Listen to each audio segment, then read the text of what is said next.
ಹೆಚ್ಚಿನ ಪ್ರೇಮಕಥೆಗಾಗಿ please subscribe my channel. ಪ್ರೇಮಕಥೆ ನಿಮ್ಮ ಜೊತೆ ವಿತ್ ಕನ್ನಡತಿ. ಸೂಜಿ, ಎಲ್ಲಿ ಮಗಳೇ ಕನಕ, ಎಲ್ಲಿ ಇನ್ನೂ ಬಂದಿಲ್ವಾ? ಈ ಹುಡುಗಿಗೋ ತನ್ನ ಮೇಲೆ ಜ್ಞಾನವೇ ಇಲ್ಲ. ಊಟ ತಿಂಡಿ ನಿದ್ರೆ ಏನೂ ಬೇಡ, ಬರೀ ಬೇರೆಯವರಿಗಾಗಿ ಬದುಕುತ್ತದೆ ಎನ್ನುತ್ತಾ ತಮ್ಮ ಕನ್ನಡಕ ಒರೆಸಿಕೊಂಡು ಭಗವದ್ಗೀತೆ ಪುಸ್ತಕ ಹಿಡಿದು ಅಲ್ಲೇ ತಿಂಡಿ ತಿಂದು ಬರುತ್ತಿದ್ದ ಮಕ್ಕಳ ಗುಂಪಿನ ಕಡೆ ನಡೆದಿದ್ದರು ಶಂಕರಮೂರ್ತಿಗಳು. ಶಂಕರಮೂರ್ತಿಗಳು ಸುಮಾರು 80 ವರ್ಷ ವಯಸ್ಸಿನವರು. ಇವಾಗ ಒಂದು 18 ವರ್ಷದಿಂದ ಶಿವಮೊಗ್ಗಕ್ಕೆ ಬಂದು ನೆಲೆಸಿದ್ದಾರೆ. ಮೊದಲು ಮುಂಬೈನಲ್ಲಿ ದೊಡ್ಡ ಬಿಸ್ನೆಸ್ ಮ್ಯಾನ್ ಆಗಿದ್ದವರು. ಇವರ ರಿಟೈರ್ಮೆಂಟ್ ನಂತರ ಇವರ ಮಗ ಕರಣ್ ಇವರ ಬಿಸ್ನೆಸ್ ಮುಂದುವರಿಸಿಕೊಂಡು ಹೋಗುತ್ತಿದ್ದ. ಅವನಿಗೆ ಮದುವೆಯಾಗಿ ಕನಕ ಎಂಬ ಮಗಳು ಹುಟ್ಟಿದ್ದಳು. ಎಲ್ಲವೂ ಚೆನ್ನಾಗಿಯೇ ಇತ್ತು. ಆದರೆ ಒಂದು ದಿನ ಅವರ ಬಿಸ್ನೆಸ್ ಮೇಲೆ ಮುಂಬೈ ಮಾಫಿಯಾ ಕಣ್ಣು ಬಿದ್ದಿತ್ತು. ಅವರ ಅಡಿಯಾಳಾಗಲು ಒಪ್ಪದ ಕರಣ್ನನ್ನು ಮಾಫಿಯಾ ಜನ ಕೊಂದು ಹಾಕಿದ್ದರು. ಅವರನ್ನು ಕಾಪಾಡಲು ಹೋಗಿದ್ದ ಅವರ ಹೆಂಡತಿ ಕೂಡ ಅವರಂತೆಯೇ ಕೊಲ್ಲಲ್ಪಟ್ಟಿದ್ದರು. ಆದರೆ ಶಂಕರಮೂರ್ತಿಗಳು ಕನಕನನ್ನು ಕರೆದುಕೊಂಡು ಹೊರಗೆ ಹೋಗಿದ್ದ ಕಾರಣ ತಾತ ಮಗಳು ಬದುಕುಳಿದಿದ್ದರು. ಕರಣ್ ಕೊಂದಿದ್ದ ಪಾಪಿಗಳು ಅವನ ಸತ್ತ ಮೇಲೆ ಅವನ ಹೆಬ್ಬೆರಳು ಮುದ್ರೆ ಪಡೆದು ಅವನ ಆಸ್ತಿಯನ್ನೆಲ್ಲ ತಮ್ಮ ವಶ ಮಾಡಿಕೊಂಡಿದ್ದರು. ಅವರನ್ನು ಎದುರು ಹಾಕಿಕೊಳ್ಳುವ ಪ್ರಾಯ ಮತ್ತು ಶಕ್ತಿ ಇವರಿಗೆ ಉಳಿದಿರಲಿಲ್ಲ. ಹಾಗಾಗಿ ತಮ್ಮ ಮೊಮ್ಮಗಳನ್ನು ಕರೆದುಕೊಂಡು ತಮ್ಮ ಹುಟ್ಟೂರು ಶಿವಮೊಗ್ಗದ ಹಳ್ಳಿಯೊಂದಕ್ಕೆ ಬಂದು ತಮ್ಮ ಬಳಿ ಉಳಿದಿದ್ದ ದುಡ್ಡನ್ನೆಲ್ಲ ಸೇರಿಸಿ ತಮ್ಮ ಮಗನ ಹೆಸರಿನಲ್ಲಿ ತಮ್ಮದೇ ಹಳೆಯ ಜಮೀನಲ್ಲಿ ಮಕ್ಕಳಿಗಾಗಿ ಆಶ್ರಮ ಕಟ್ಟಿಕೊಂಡು ತಮ್ಮ ಮೊಮ್ಮಗಳೊಂದಿಗೆ ನೋಡಿಕೊಳ್ಳುತ್ತಾ ಇದ್ದರು. ಕನಕ ಕೂಡ ತನ್ನ ಓದನ್ನು ಅರ್ಧಕ್ಕೆ ನಿಲ್ಲಿಸಿ ತಾತನ ಜೊತೆ ಆಶ್ರಮ ನೋಡಿಕೊಳ್ಳುತ್ತಾ ಇದ್ದಳು. ಇಬ್ಬರು ಒಬ್ಬರಿಗೆ ಒಬ್ಬರು ನೆರವಾಗುತ್ತಾ ಇದ್ದಂಥ ತಾತ ಮೊಮ್ಮಗಳು. ಕನಕ ಹೆಸರಿನಂತೆ ಚಿನ್ನದಂತಹ ಹುಡುಗಿ. ಹುಟ್ಟಿದಾಗಿನಿಂದ ತಂದೆ ತಾಯಿ ಕಳೆದುಕೊಂಡಿದ್ದರು. ಈ ಹಳ್ಳಿಯಲ್ಲಿನ ಜನರೇ ತಂದೆ ತಾಯಿ ಪ್ರೀತಿ ಕೊಟ್ಟು ಸಾಕುತ್ತಿದ್ದರು. ಬೆಳಿಗ್ಗೆ ಎದ್ದೇಳುವುದು, ಸ್ನಾನ ಮಾಡಿ ತಮ್ಮ ಆಶ್ರಮದ ಹಸುಗಳಲ್ಲಿ ಹಾಲು ಕರೆದು ಆಶ್ರಮದ ಮಕ್ಕಳಿಗೆ ಹಾಲನ್ನು ಇಟ್ಟು ದೇವಸ್ಥಾನಕ್ಕೆ ಸ್ವಲ್ಪ ತೆಗೆದುಕೊಂಡು ಹೋಗಿ ಅಲ್ಲಿ ದೇವಸ್ಥಾನವನ್ನೆಲ್ಲ ಸ್ವಚ್ಛ ಮಾಡಿ ಪೂಜಾರಿ ಬಂದ ನಂತರ ದೇವರಿಗೆ ಅಭಿಷೇಕಕ್ಕೆ ಹಾಲು ನೀಡುವುದು, ದೇವರ ಪ್ರಸಾದ ಪಡೆದು ಆಶ್ರಮಕ್ಕೆ ಬಂದು ತಿಂಡಿ ತಿಂದು ಅಲ್ಲೇ ಪಕ್ಕದಲ್ಲಿದ್ದ ಸರ್ಕಾರಿ ಶಾಲೆಗೆ ಖಾಸಗಿ ಶಿಕ್ಷಕಿಯಾಗಿ ಹೋಗುತ್ತಿದ್ದಳು.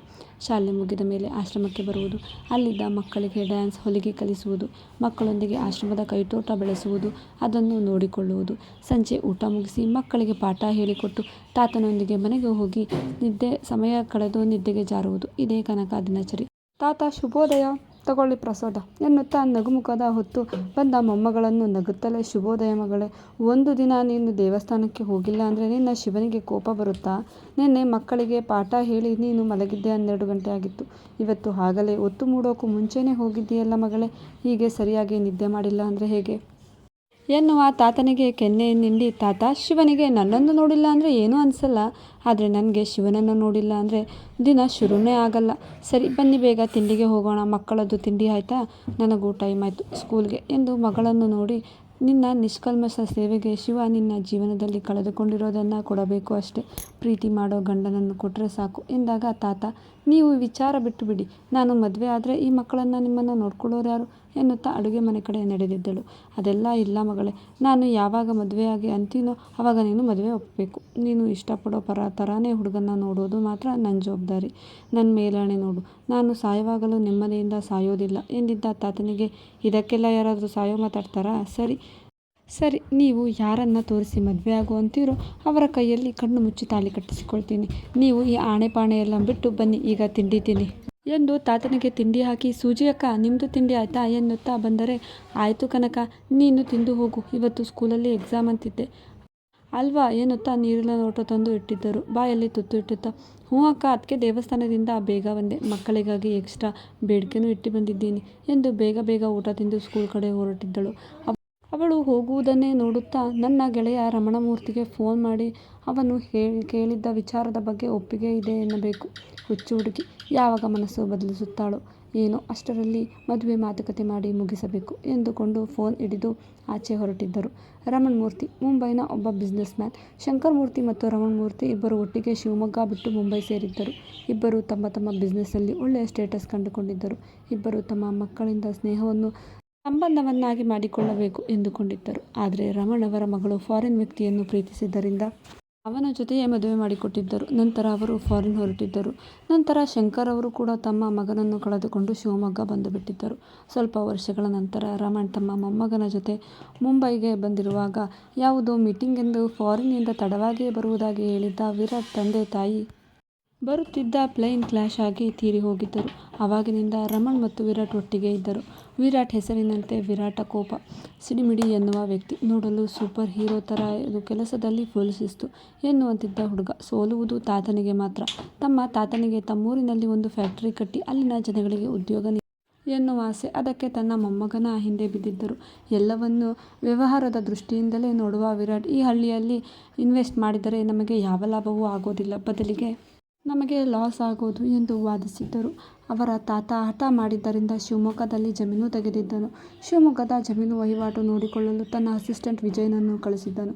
ಶಿವಮೊಗ್ಗದ ಈ ಹಳ್ಳಿಗೆ ಬಂದಿದ್ದ ವಿಜಯ್ಗೆ ಜಮೀನು ವಹಿವಾಟು ಮುಗಿದು ಮೇಲೆ ತನ್ನ ಜಮೀನಿನ ಗಿರಫ್ತು ಮಾಡಿ ಫ್ಯಾಕ್ಟರಿ ಕೆಲಸ ಶುರು ಮಾಡಲು ತಯಾರಿ ನಡೆಸುವಂತೆ ಹೇಳಿದ್ದ. ನಾನು ಮತ್ತು ತಾತ ಮುಂದಿನ ಕಾರ್ಯಕ್ಕೆ ಬರುತ್ತೇವೆ ಎಂದು ಹೇಳಿ ಕಳುಹಿಸಿರುತ್ತಾನೆ. ಜಮೀನು ಕೊಂಡಿಸಿದ್ದು ಮಧ್ಯವರ್ತಿ ಮತ್ತು ಜಮೀನು ವ್ಯಾಪಾರ ಮಾಡಿದ್ದು ರಮಣ್ ಆಗಿದ್ದರಿಂದ ಅದರ ಬಗ್ಗೆ ವಿಜಯ್ ಮತ್ತು ವಿರಾಟ್ ಇಬ್ಬರಿಗೂ ಕೇವಲ ಕಾಗದದ ಜಾಗವಷ್ಟೇ ತಿಳಿದಿತ್ತು. ವಿಜಯ್ ಡಾಕ್ಯುಮೆಂಟ್ನಲ್ಲಿ 16B ಭಾಗವಿದ್ದಿದ್ದನ್ನು ಜಮೀನು ನೀಡಲು ಬದಲಿಗೆ 16D ಭಾಗದ ಜಮೀನನ್ನು ತನ್ನ ಬಾಸ್ ಎಂದು ಕನ್ಫ್ಯೂಸ್ ಆಗಿದ್ದನು. ಇದನ್ನು ನೋಡಿದರೆ ಆ ಜಮೀನಿನ ಮೇಲೆ ಒಂದು ಆಶ್ರಮ ಇರುವುದು ನೋಡಿ ವಿಜಯ್ಗೆ ಕೋಪ ಬಂದು ಓನರ್ ಬಳಿಯೇ ಹೋಗಿ ಅಲ್ಲಿದ್ದ ಶಂಕರ್ ಅವರನ್ನು, ಏ ತಾತ, ಇದೇನಿದು, ನೀನು ಜಮೀನು ಕೊಟ್ಟ ಮೇಲೆ ಅದನ್ನು ಬಿಡಬೇಕು ಅಂತ ಗೊತ್ತಿಲ್ವಾ ನಿನಗೆ? ಇನ್ನು ನಿನ್ನ ಟೆಂಟ್ ಇಟ್ಕೊಂಡೇ ಇದ್ದೀಯಲ್ಲ, ನಿನಗೆ ನಾಳೆ ಒಂದು ದಿನ ಟೈಮ್ ಕೊಡ್ತೀನಿ. ಅಷ್ಟರಲ್ಲಿ ನೀನು ಈ ಟೆಂಟು, ಮಕ್ಕಳು ಎಲ್ಲರೂ ಜಾಗ ಖಾಲಿ ಮಾಡಬೇಕು, ಇಲ್ಲ ಅಂದರೆ ಎಲ್ಲರನ್ನೂ ಎತ್ತಿ ಎಸ್ಬಿಡ್ತೀನಿ ಎನ್ನುವಷ್ಟರಲ್ಲಿ ಏಯ್ ಎನ್ನುವ ಜೋರು ವಾಯ್ಸ್ ಕೇಳಿಸಿತ್ತು. ಹಿಂದೆ ತಿರುಗಿದರೆ ವಿಜಯನ ಎದುರಿಗೆ 25ರ ಸುಮಾರಿನ ಚಂದದ ಹುಡುಗಿ ತೋಳಿನ ಒಂದು ವ್ಯಾನಿಟಿ ಸಿಗಿಸಿಕೊಂಡು ನಿಂತಿದ್ದಳು. ಮುಂದೆ ಬರುತ್ತಾ, ಹಲೋ ಮಿಸ್ಟರ್, ಯಾರು ನೀವು? ನಮ್ಮ ತಾತನ ಹತ್ರ ಯಾಕೆ ಅಷ್ಟು ಜೋರು ಮಾಡಿ ಮಾತಾಡ್ತಿರೋದು? ಏನು ವಿಚಾರ ಎನ್ನುತ್ತಾ ಕೇಳಿದ್ದಳು. ಹುಡುಗಿ ನೋಡಿ ಸ್ವಲ್ಪ ಸ್ಟಾಪ್ ಆಗಿದ್ದ ವಿಜಯ್, ಏನಿಲ್ಲ ಮೇಡಮ್, ಇದು ನಮ್ಮ ಬಾಸ್ ವ್ಯಾಪಾರ ಮಾಡಿರೋ ಜಾಗ, ಹಾಗಾಗಿ ನೀವು ನಮ್ಮ ಜಾಗ ಖಾಲಿ ಮಾಡಿ ಕೊಡಿ. ನಮ್ಮ ಬಾಸ್ ಇಲ್ಲಿ ಫ್ಯಾಕ್ಟ್ರಿ ಕಟ್ಟೋ ಕೆಲಸ ಶುರು ಮಾಡಬೇಕು ಎನ್ನುವಾಗ ಅವನ ಫೋನ್ ರಿಂಗ್ ಆಗಿತ್ತು. ನೋಡಿದರೆ ವಿರಾಟ್ ಫೋನ್ ಮಾಡಿದ್ದ. ರಿಸೀವ್ ಮಾಡಿ ಹಲೋ ಎನ್ನುವಷ್ಟರಲ್ಲಿ ಕನಕ ಮಾತು ಶುರು ಮಾಡಿದ್ದಳು. ಅವಳ ಮಾತು ನೇರ ವಿರಾಟ್ ಕಿವಿಗೆ ಬೀಳುತ್ತಿದ್ದವು. ಯಾರು ನಿಮ್ಮ ಬಾಸ್? ಯಾರತ್ರ ನೀವು ಹೇಳ್ತಿರೋದು? ಯಾರತ್ರ ತಗೊಂಡಿದ್ದಾರೆ ನಿಮ್ಮ ಬಾಸು? ಎಲ್ಲಿ? ಹೋಗಿ ನಿಮ್ಮ ಬಾಸ್ನ ಕರ್ಕೊಂಬನ್ನಿ, ನಿಮಗೆ ಎಲ್ಲೋ ಮಿಸ್ಅಂಡರ್ಸ್ಟ್ಯಾಂಡಿಂಗ್ ಆಗಿರ್ಬೋದು ಎನ್ನುವವಳು ನೋಡುತ್ತಿದ್ದ. ವಿಜಯ್ ಬಾಸ್ ಲೈನಲ್ಲಿರೋದು ಗೊತ್ತಿದ್ದರಿಂದ ಸ್ವಲ್ಪ ಹೆಚ್ಚೆ ಕೂಗಾಡಲು ಶುರು ಮಾಡಿದ್ದ. ಕನಕ ಕೂಡ ತನ್ನ ವಾಯ್ಸ್ ರೈಸ್ ಮಾಡಿದ್ದಳು. ಈ ಜಾಗ ನಮ್ಮದು, ನಿಮ್ಮ ಬಾಸ್ಗೆ ಹೋಗಿ ಹೇಳು, ಅವರು ಈ ರೀತಿ ಸುಳ್ಳು ಮೋಸ ಮಾಡಿ ಯಾವತ್ತೂ ಉದ್ಧಾರ ಆಗೋಕ್ಕಾಗಲ್ಲ ಅಂತ. ನಿಮ್ಮ ಬಾಸ್ ಬೇರೆಯವರಿಗೆ ಮೋಸ ಮಾಡಿರಬಹುದು, ಆದರೆ ಈ ಕನಕ ಮೋಸ ಹೋಗೋ ಹುಡುಗಿಯಲ್ಲ. ನಡಿ ತಾತ, ನೀವು ಒಳಗಡೆ ಹೋಗಿ, ಸುಳ್ಳೇಳೋರೆಲ್ಲ ನಂಬಕ್ಕೆ ಹೋಗಬಾರ್ದು ಎಂದು ಹೋಗಿದ್ದಳು. ಇವರೆಲ್ಲ ಮಾತುಗಳನ್ನು ವಿರಾಟ್ ಕೇಳಿಸಿಕೊಳ್ಳುತ್ತಿದ್ದ.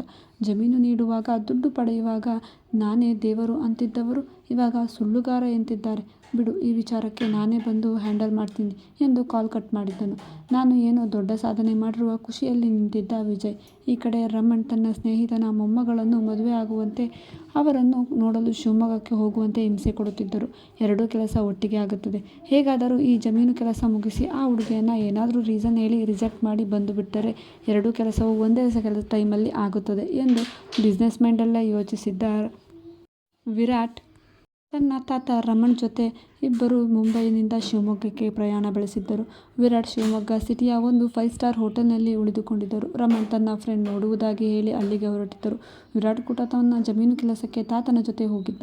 ಇಬ್ಬರು ಅಲ್ಲಿನ ಊರಿನ ಸೊಬಗು ನೋಡುತ್ತಿದ್ದರು. ಶಂಕರಮೂರ್ತಿ, ರಮಣ್ ಇಬ್ಬರು ಅವರ ಮನೆಯಲ್ಲಿ ಭೇಟಿಯಾದರು. ತಾತನೊಂದಿಗೆ ಹೋಗಲು ನಿರಾಕರಿಸಿದ. ಅಲ್ಲೇ ಇದ್ದ ಬೆಟ್ಟದ ಕಡೆ ಹೊರಟಿದ್ದನು ವಿರಾಟ್.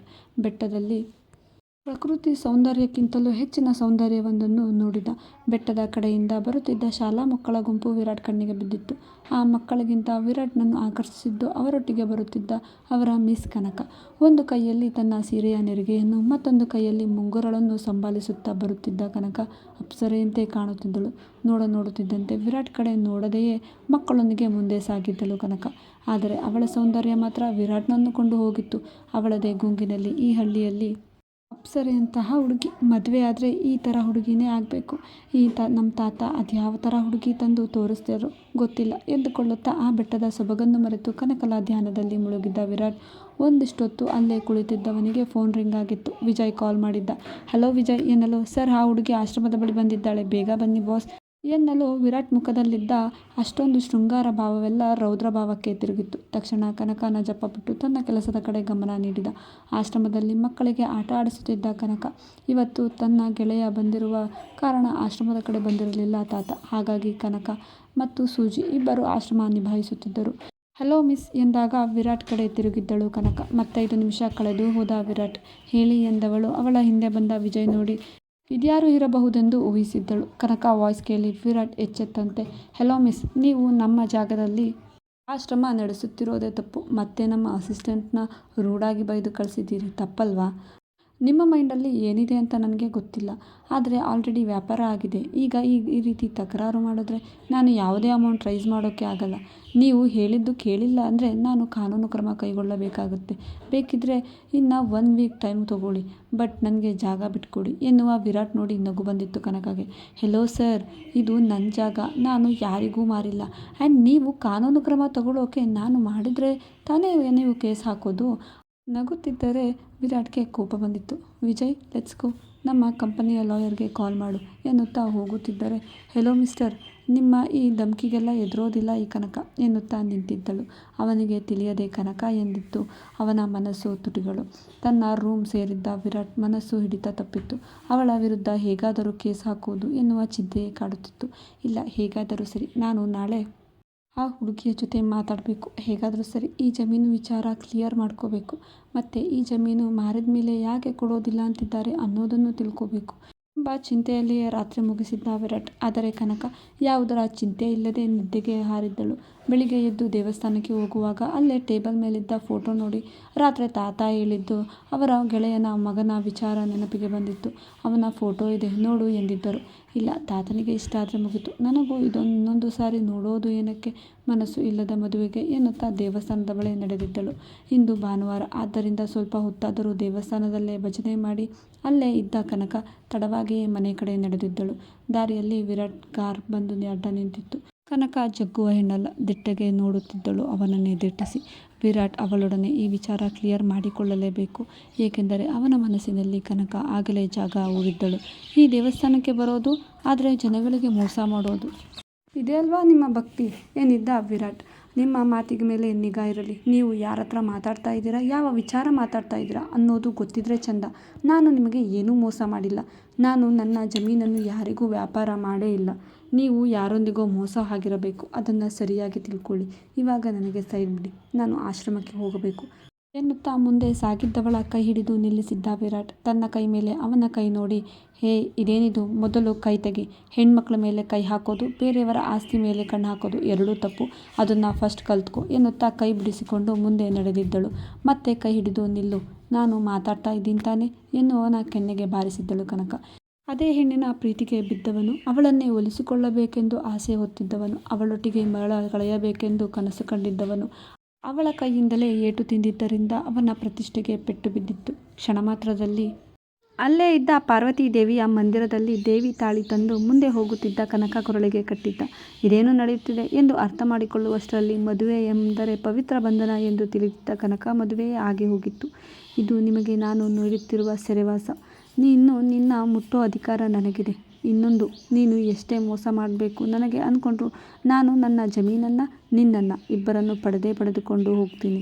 ವೇಟ್ ಆ್ಯಂಡ್ ವಾಚ್ ಎನ್ನುತ್ತಾ ತನ್ನ ಕಾರ್ ಏರಿ ಹೊರಟಿದ್ದ. ಹೋಗುತ್ತಿರುವ ಹಾದಿಯಲ್ಲೇ ನೋಡುತ್ತಾ ಕುಳಿತಿದ್ದಳು ಕನಕ. ಇದೇನಿದು ಎನ್ನುತ್ತಾ ತನ್ನ ಕೊರಳಿನ ಮಾಂಗಲ್ಯ ಕೀಳಲು ಕೈ ಹಾಕಿದ್ದಳು. ತನ್ನ ತಾತ ನಿನ್ನೆ ತಾನೇ ಹೇಳಿದ್ದ ಮಾತು ನೆನಪಿಗೆ ಬಂದಿತ್ತು. ಮದುವೆ ಮತ್ತು ಮಾಂಗಲ್ಯ ಎರಡು ಮಹಾದೇವನ ನಿರ್ಧಾರ. ಅದ ಮೇಲೆಯೇ ಅವು ಆಗುವುದು. ನಿನ್ನ ಹೆಸರು ಯಾರ ಜೊತೆ ಕೂಡಬೇಕು ಎನ್ನುವುದು ಮಹಾದೇವನೇ ನಿರ್ಧರಿಸುತ್ತಾನೆ. ಮಾಂಗಲ್ಯ ನಮ್ಮ ಸನಾತನ ಧರ್ಮದಲ್ಲಿ ಭಗವಂತನಿಗೆ ಸಮಾನ ಎಂದಿದ್ದ ಮಾತು ನೆನೆದು ಕೈಬಿಟ್ಟು ಕಣ್ಣೀರಿಡುತ್ತಲೇ ತನ್ನನ್ನು ತಾನು ಸುಧಾರಿಸಿಕೊಂಡು ಮನೆಗೆ ಬಂದು ಕನಕಗೆ ಮತ್ತೊಂದು ಶಾಕ್ ಆದಿತ್ತು. ತನ್ನ ಗೆಳೆಯ ರಮಣ್ ಮೊಮ್ಮಗ ಶಿವಮೊಗ್ಗಕ್ಕೆ ಬಂದಿದ್ದರಿಂದ ಈ ವಾರ ಮದುವೆ ಮಾಡಲು ಹೊರಟಿದ್ದರು. ನನಗೆ ರಮಣ್ ಮೇಲೆ ನಂಬಿಕೆ ಇದೆ, ನೀನು ಒಪ್ಪಿದ್ರೆ ಮದುವೆ ಮಾಡೋಣವಾ ಎನ್ನುತ್ತಿದ್ದರು. ಮುಖದಲ್ಲಿ ಖುಷಿ ಹೇಳತೀರದಾಗಿತ್ತು ತಾತನಿಗೆ. ಏನು ಹೇಳಲಾಗದೆ ರೂಮ್ ಸೇರಿದ್ದಳು ಕನಕ. ಈ ಕಡೆ ತನ್ನ ಅಸಿಸ್ಟೆಂಟ್ ಮಾಡಿರುವ ಮಿಸ್ಟೇಕ್ ಅರಿವಾಗಿತ್ತು ವಿರಾಟ್ಗೆ. ಕನಕ ಬಳಿ ಸಾರಿ ಕೇಳಲು ಹೊರಟಿದ್ದ ವಿರಾಟ್ ಕೈ ಸೇರಿತ್ತು ಅವನ ತಾತ ನೀಡಿದ್ದ ಮದುವೆ ಹೆಣ್ಣಿನ ಫೋಟೋ ನೋಡಿ ಆಶ್ಚರ್ಯವಾಗಿತ್ತು ವಿರಾಟ್ಗೆ. ಅದು ಕನಕ ಫೋಟೋ. ಖುಷಿ ಹೆಚ್ಚೇ ಆಗಿದ್ದರೂ ತಾನು ಮಾಡಿರುವ ಅನಾಹುತವನ್ನು ಮರೆಯುವಂತಿರಲಿಲ್ಲ ವಿರಾಟ್. ಹಾಗಾಗಿ ತಾನು ಮಾಡಿರುವ ಅಪಾರ್ಥವನ್ನೆಲ್ಲ ತಾತನಿಗೆ ತಿಳಿಸಿ ತಾತನ ಜೊತೆ ಆಶ್ರಮದ ಬಳಿ ಬಂದಿದ್ದ ವಿರಾಟ್ ಅಲ್ಲೆಲ್ಲೂ ಕನಕ ಕಾಣಲಿಲ್ಲ. ರಮಣ್ ಮತ್ತು ಶಂಕರಮೂರ್ತಿಗಳು ಮಾತಿಗೆ ಕುಳಿತರು. ಆಶ್ರಮದ ಸುತ್ತೆಲ್ಲ ಕನಕ ಹುರುಟಲು ಹೊರಟ. ಕನಕ ಆಶ್ರಮದಲ್ಲೆಲ್ಲೂ ಸಿಗಲಿಲ್ಲ. ಆಶ್ರಮದಲ್ಲಿ ಕನಕಳನ್ನು ಹುಡುಕುತ್ತಿದ್ದ ವಿರಾಟ್ ನೋಡಿದ ಸೂಜಿ ದೇವಸ್ಥಾನಕ್ಕೆ ಹೋಗುತ್ತಿರುವ ಕನಕಳನ್ನು ನೋಡಿದ್ದಾಗಿ ಹೇಳಿದ್ದಳು. ದೇವಸ್ಥಾನದಲ್ಲಿ ಕನಕ ಮಂಡಿ ಉರಿ ಅಳುತ್ತಾ ಕುಳಿತಿದ್ದಳು. ಅವಳ ತಲೆಯ ಮೇಲೆ ಕೈ ಅನುಭವವಾಗಿ ತಲೆ ಎತ್ತಿದಳು. ಅವಳ ಎದುರು ವಿರಾಟ್ ಕಂಡು ಕೋಪ ಬಂದಿತ್ತು. ಓ, ಇನ್ನೇನು ಉಳಿದಿದೆ ಅಂತ ಬಂದೆ, ಮತ್ತೆ ಬಂದಿರುವೆ ಹೇಳು ಎನ್ನುವವಳ ಎದುರು ಮಂಡಿ ಉರಿ ಕುಳಿತಿದ್ದ ಇವನು ಕೂಡ ಕೈಯಲ್ಲಿ ರಿಂಗ್ ಹಿಡಿದು, ನನ್ನಿಂದ ತಪ್ಪಾಯಿತು, ಕ್ಷಮಿಸು. ನಾನೇನು ಬೇಕು ಅಂತ ಹೀಗೆಲ್ಲ ಮಾಡಲಿಲ್ಲ. ನನ್ನ ಅಸಿಸ್ಟೆಂಟ್ ತಪ್ಪಾಗಿ ನಿನ್ನ ಜಾಗವನ್ನು ನಮ್ಮದು ಅಂತ ತಿಳಿದುಬಿಟ್ಟಿದ್ದಾನೆ. ಹಾಗಾಗಿ ನನಗೂ ಅದನ್ನೇ ತಿಳಿಸಿ ನಾವಿಬ್ಬರು ಸೇರಿ ನಿನಗೆ ತೊಂದರೆ ಕೊಟ್ವಿ. ಆದರೆ ನಿನ್ನ ಮೊದಲ ಬಾರಿಗೆ ಬೆಟ್ಟದ ಮೇಲೆ ಮಕ್ಕಳೊಂದಿಗೆ ಬರುತ್ತಿದ್ದ ಅಪ್ಸರೆಯಂತಹ ಕನಕನನ್ನು ನೋಡಿ ನಾನು ಸೋತಿದ್ದಂತೂ ಸುಳ್ಳಲ್ಲ. ಅದನ್ನೇ ನಿನ್ನ ಬಳಿ ಹೇಳಿ ನಿನ್ನನ್ನು ಒಪ್ಪಿಸಲು ಬಂದಿದ್ದೆ. ಆದರೆ ನೀನು ನನ್ನ ಮಾತು ಕೇಳದೆ ನನ್ನನ್ನು ಹೊಡೆದೆ. ನಾನು ನಿನಗೆ ತಾಳಿ ಕಟ್ಟುವಂತೆ ಮಾಡಿದ್ದೆ. ಆದರೆ ನಿಜ, ನಾನು ನಿನ್ನ ತುಂಬ ಪ್ರೀತಿಸುತ್ತೀನಿ. ಈ ನನ್ನ ಮದುವೆ ಆಗ್ತೀಯಾ ಎಂದಿದ್ದನು ವಿರಾಟ್. ಕನಕ ಏನು ಮಾತನಾಡುವ ಪರಿಸ್ಥಿತಿಯಲ್ಲಿ ಇರಲಿಲ್ಲ. ಅವಳ ಮನಸ್ಸು ಒಪ್ಪಿದರೂ ಒಪ್ಪದಿದ್ದರೂ ಆಗಲೇ ಅವನು ಅವಳ ಗಂಡನಾಗಿದ್ದ ಅನ್ನೋದಂತೂ ಅವಳು ಒಪ್ಪಲೇಬೇಕಿತ್ತು. ಅಷ್ಟರಲ್ಲಿ ಅವಳ ತಾತ ಮತ್ತು ರಮಣ್ ಕೂಡ ಬಂದಿದ್ದರು. ಶಂಕರಮೂರ್ತಿ ನೋಡುತ್ತಲೇ, ಕನಕ, ಅದು ತಾತ, ಇವರು ನನ್ನ ಜಮೀನನ್ನು ಅವರದ್ದು ಅಂತ ಹೇಳ್ತಿದ್ರಲ್ಲ ಎನ್ನುವಷ್ಟರಲ್ಲಿ, ಗೊತ್ತು ಮಗಳೇ, ರಮಣ್ ಎಲ್ಲ ಹೇಳಿದ್ದಾನೆ. ನಾನು ನಿನಗೆ ಹೇಳಿಲ್ವಲ್ವಾ ಮಗಳೇ, ಮದುವೆ ಅನ್ನೋದು ಮಹಾದೇವನ ಇಚ್ಛೆ ಎಂದು. ನೋಡು, ನೀನು ಹುಡುಗನ ಮುಖ ನೋಡದೆಯೇ ಒಪ್ಪಿದ್ದೆ. ಆದರೆ ಮಹಾದೇವ ಅದೇ ಹುಡುಗನ ಜೊತೆ ಮದುವೆಯನ್ನೇ ಮಾಡಿಸಿದ್ದಾನೆ ಎನ್ನುವಾಗ ವಿರಾಟ್ ಮುಖ ನೋಡಿದ್ದಳು ಕನಕ. ಹೌದು ಮಗಳೇ, ಇವನೇ ನನ್ನ ಗೆಳೆಯ ರಮಣ್ ಮೊಮ್ಮಗ ವಿರಾಟ್. ನಿನಗೆ ಹುಡುಗ ಇಷ್ಟ ಇದ್ನಾ ಮಗಳೇ ಎನ್ನುವಾಗ ಏನೂ ಹೇಳದೆ ತಲೆ ತಗ್ಗಿಸಿದಳು. ಅನಂತರ 3 ದಿನದಲ್ಲಿ ಮದುವೆ ಕಾರ್ಯಗಳು ಶುರುವಾಗಿ ಅಚ್ಚುಕಟ್ಟಾಗಿಯೇ ಮದುವೆ ನಡೆದಿತ್ತು.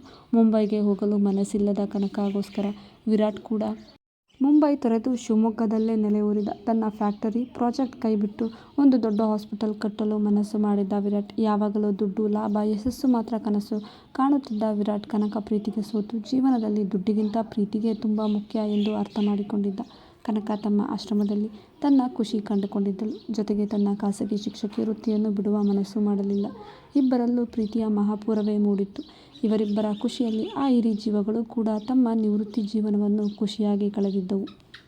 ಈ ನಮ್ಮ ಮಾಂಗಲ್ಯ ಕಥೆ ಇಲ್ಲಿಗೆ ಮುಕ್ತಾಯವಾಯಿತು. ಇಂದಿ ನಿಮ್ಮ ಪ್ರೀತಿಯ ನಗುಮುಖದೊಂದಿಗೆ ಪ್ರೇಮಕಥೆ ನಿಮ್ಮ ಜೊತೆ ವಿತ್ ಕನ್ನಡತಿ. ಈ ಕಥೆ ನಿಮಗೆ ಇಷ್ಟವಾದರೆ ಒಂದು ಚಾನಲನ್ನು ಸಬ್ಸ್ಕ್ರೈಬ್ ಮಾಡೋದನ್ನು ಮರೆಯಬೇಡಿ. Thank you.